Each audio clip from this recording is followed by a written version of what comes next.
Sa videong ito, pupuntahan natin ng mga tourist spot at mga heritage site na matatagpuan sa Pampanga. Isa na nga dito ang simbahan ng San Guillermo na lumubog sa lahar. Ang simpleng bahay ng pangsyam na Pangulo ng Republika ng Pilipinas. Kasama rin sa ating listahan ang Subic Safari at ang Sky Ranch na matatagpuan dito sa San Fernando.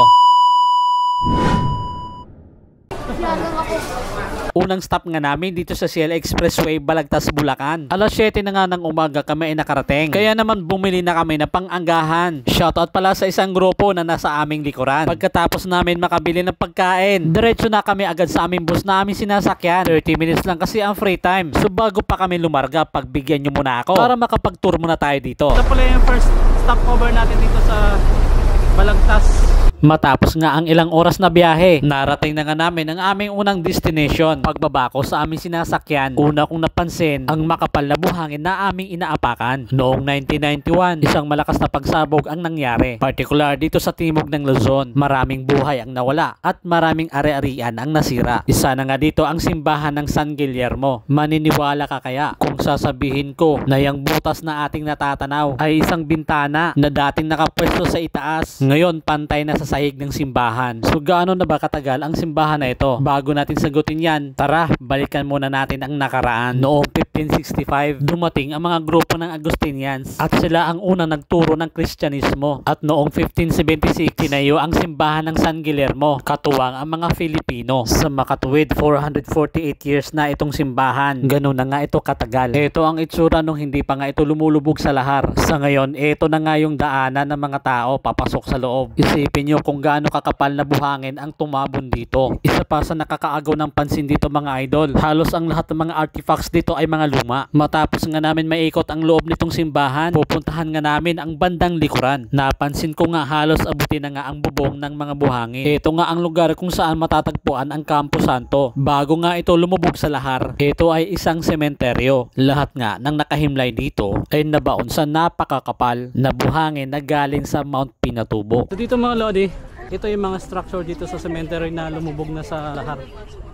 Ayan no. Yung mga bubong na lang yung nakikita.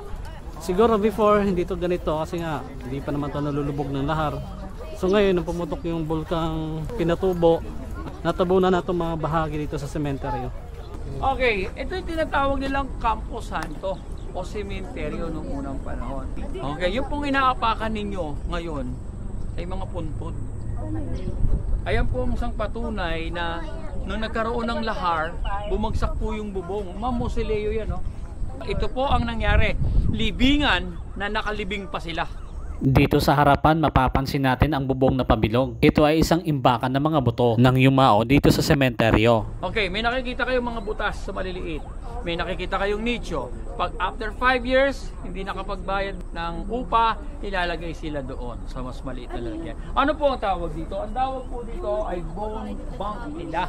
Kapag ka po hindi nakabayad dyan at wala na talaga magkiklaim, dito na po sila sama-samang ilalagay. Pagkatapos ng Bacolor, Pampanga, ang susunod nating pupuntahan itong maliit na kubo. Dito lang naman pinanganak ang pangsyam na presidente ng Republika ng Pilipinas. Kaya naman nung dumating kami dito sa lugar, agad naming sinilip itong kubo. Di mo talaga aakalain na dito siya manggagaling. Ito naman ang museum ng dating Pangulo. Dito rin natin makikita ang kanilang saninlahi. Isinilang ang dating presidenteng Diosdado Macapagal noong September 28, 1910. Marami nga siyang mga batas na ipinasa. Karamihan nga dito ay para sa mga magsasaka. Dito sa museum, nakapreserve ang mga libro ng dating Pangulo ng Pilipinas. Matapos natin maikot ang makisasayang lugar dito sa Lubao, Pampanga, ang susunod nating pupuntahan ng ating pangatlong destinasyon. Wala ngang iba ang Subic Safari ng Bataan. Bago pa man tayo pumasok, may pupuntahan muna tayo. Umaagaw kasi ang pansin nitong napakalaking puno. Ang laki mga lodi oh. Sukatin natin.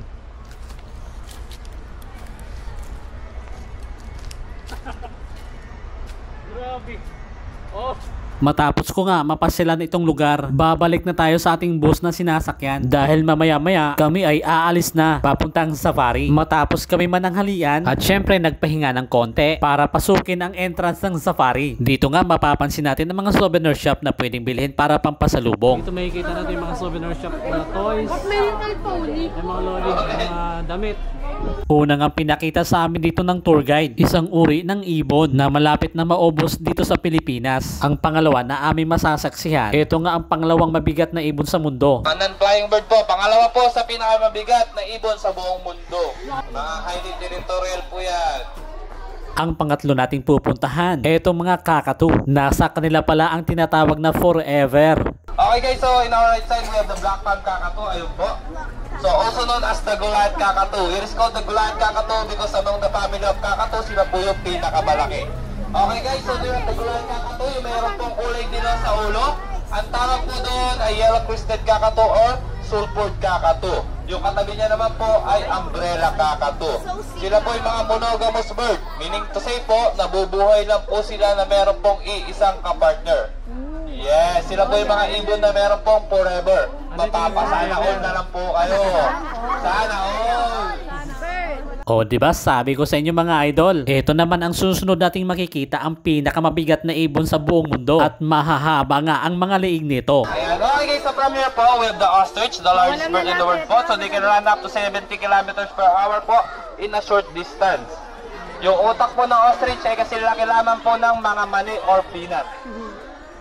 Ayan. Hindi mo nga aakalain na ganun lang kaliit ang kanilang mga utak sa kabilang number 1 spot nito sa pinakamalaking ibon sa buong mundo. At dito sa kabila, napansin ko ang napakalaking mga pagong na sinlaki ng banyera yung lalagyan ng mga isda. Matapos nga namin maikot itong bahagi ng safari, ang susunod namin pupuntahan ang kanlungan ng mga reptile at mga ahas. Ang susunod nating makikita, ang museum ng mga labi ng mga hayop. Akala mo nga dito ay sila ay mga buhay pa, pero ang totoo sila ay mga mami na. Ang second to the last na aming pupuntahan, ang close contact dito sa mga tegre. Unang-una ko nga itong personal na nakita at sobrang malapitan pa. Kaya naman lahat kami dito sa loob ay sobrang namangha. Highly territorial nga ang mga tigre at leon at hindi nga sila pwede magsabay sa iisang lugar. Ito na nga ang pinakahuli nating napuntahan, ang kanlungan ng mga buhaya. Sa dami nga nila dyan, hindi ko nga ma-imagine kung sakaling ako ay mahulog, kung may matitira pa ba. Hindi nga ito ang kabuuan ng buong safari kasi kung ating iikutin lahat, aabutin tayo ng gabi. Kaya magmula dito, tayo ay muling babiyahe.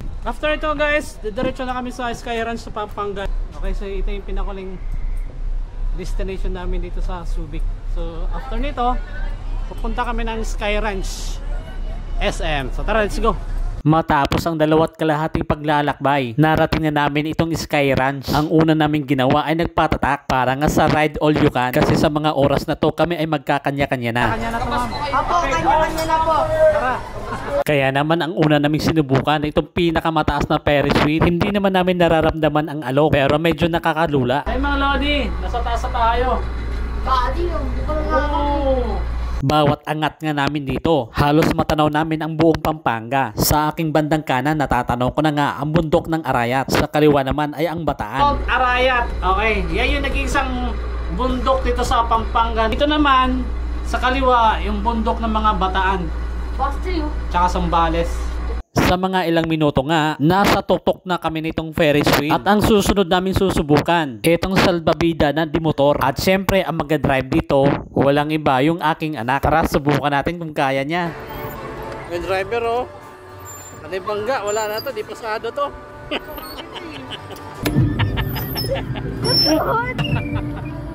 Wala tong driver ko. Wala na, babagtingan tayo nito di.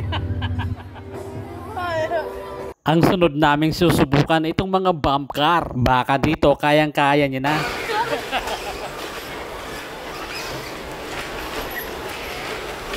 Sa puntong ito, naisip ko nga napakasarap talaga ang maging bata. Ang pangatlo nating susubukan itong roller coaster. Hindi naman siya ganun kabilis at hindi rin ganun kabagalan. At pakiramdam ko, ako yung naging bata dito.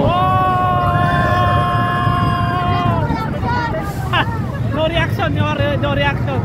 No reaction.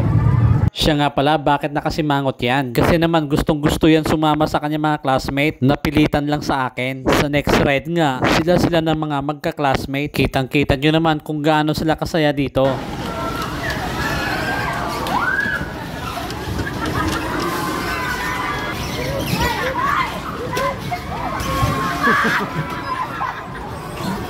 Dahil nga malapit na ang call time, para kami ay umuwi. Isang semi-extreme rides na nga lang ang mangyayari.